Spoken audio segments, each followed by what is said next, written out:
Do you remember the game show that had the option to phone a friend? I mean, sometimes we all need to connect with someone who knows something that we don't.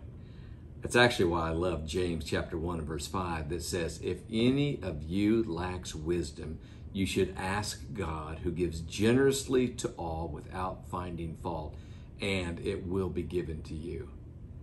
Let's face it, we all face times where we don't know what to do, whether it's a difficult conversation we need to have, or next steps in a project, or whether or not to proceed with something. We face times where we're not sure what to do. That's why this verse tells us 3 really important things that we need to remember.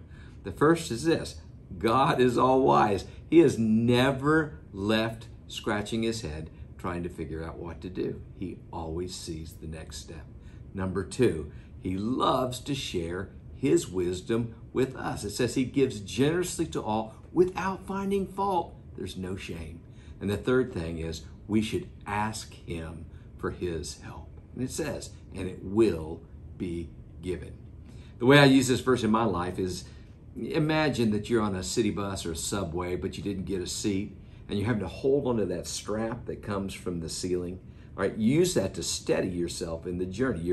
It's your handhold. Well, I use this verse like a handhold for my faith. I hold on in the face of something that's uncertain or unclear. I hold on to the reality that God is all wise.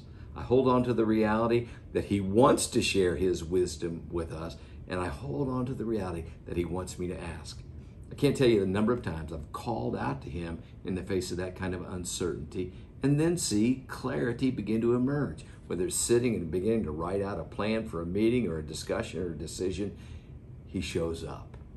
That's why I love James chapter 1 and verse 5, and that's today's 2-Minute Toolbox.